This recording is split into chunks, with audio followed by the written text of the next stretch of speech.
Hello, and welcome to America's Eats Podcast, where we talk about the foods you know, but may not know much about. I'm your host, Daryl Bishop. Each week, we'll uncover a new and important part of the American fabric of food and how it won its way onto our table and into our hearts. Today, we're going to talk about one of the most iconic and controversial dishes in American Chinese cuisine, General Tso's chicken. You probably know it as a dish of crispy fried chicken coated in a sweet and spicy sauce, often served with rice and broccoli. But do you know who General Tso was, and how his name became associated with this dish? And why is this dish so different from the traditional Hunanese cuisine that it claims to represent? In this episode, we'll try and answer these questions and more as we trace the history of General Tso's chicken from its origins in Taiwan to its popularity in New York City and beyond. General Tso, or Zhou Zhangtang, was born in 1812 in Jianjing County, Hunan Province. He was a scholar, statesman, and military leader who served under the Qing dynasty, the last imperial dynasty of China. He is best known for his role in suppressing the Taiping Rebellion, a massive civil war that lasted from 1850 to 1864 and threatened to overthrow the Qing government. General Tso led a series of successful campaigns against the Taiping rebels, using modern weapons and tactics. He also implemented reforms in agriculture, education, and industry in the regions he controlled. He was widely respected for his loyalty, his courage, and his intelligence, and became one of the most influential figures in late Qing China. He died in 1885 at the age of 73, and was buried with honors in his hometown. Today he is still regarded as a national hero and cultural icon in Hunan Province, where he has many statues, temples, and memorials dedicated to him.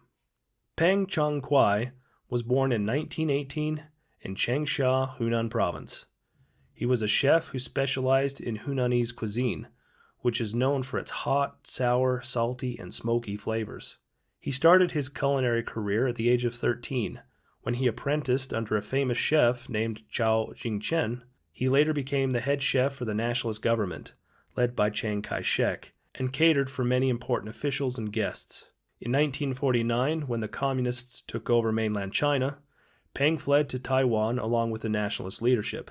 There, he opened his own restaurant called Peng's Garden, where he continued to serve Hunanese dishes to his loyal customers. In 1955, he was invited to cook for a banquet welcoming Admiral Arthur W. Radford, the chairman of the Joint Chiefs of Staff of the United States. Peng wanted to impress his distinguished guest with something new and special, so he came up with a dish that combined Hunanese flavors with Western-style frying techniques. He took some chicken pieces, coated them with cornstarch and egg white, deep-fried them until crispy, and then tossed them with a sauce made of sugar, vinegar, soy sauce, garlic, ginger, and dried red chilies. He named this dish General Tso's chicken, or Zhou Zhangtang Ji, after his hometown hero. In 1973, Peng moved to New York City and opened another restaurant called Uncle Payne's Hunan Wan on East 44th Street. He brought his signature dish with him and made it his house specialty. The dish soon caught on among New Yorkers who loved its crunchy texture and spicy flavor. However, Peng was not the only one who claimed to have invented General Tso's chicken. Another chef named Wang Xingting, who was also from Hunan Province and worked at a restaurant called Shunli Palace, said he was the first to introduce the dish to America. He said he learned it from Peng when he visited Peng's restaurant in Taiwan in 1971 and then adapted it to suit American palates. He added more sugar and cornstarch to the sauce, making it thicker and sweeter. He also used more batter and less meat, making the chicken pieces puffier and lighter. He called his dish General Qing's chicken, or Qing Kung Ji, after an unknown general. Wang's version became more popular than Peng's version, and soon many other Chinese restaurants in New York and across the country started to copy it and serve it under various names, such as General Tao's chicken, General Gao's chicken, or General Zhou's chicken.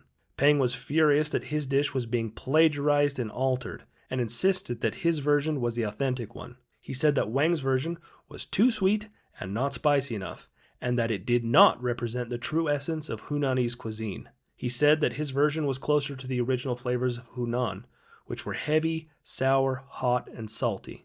So that's the story of General Tso's chicken, a dish that has become a staple of American Chinese cuisine, but has a complicated and contested history. As we have seen, the dish was not created by General Tso himself, nor was it eaten by him or anyone else in Hunan province.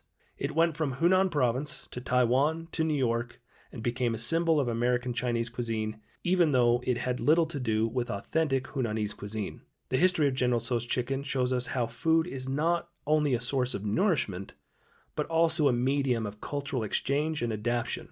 It shows us how Chinese cuisine is not monolithic, but diverse and complex, reflecting the different regions, different histories, and influences that shape it.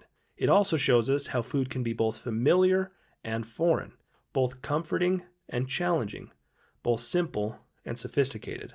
And most importantly, it shows us how food can be delicious and enjoyable, no matter where it comes from or what it is called. Thank you for listening to this episode of America's Eats. I hope you learned something new and interesting. If you like this podcast, please subscribe, rate, and review it on your favorite platform.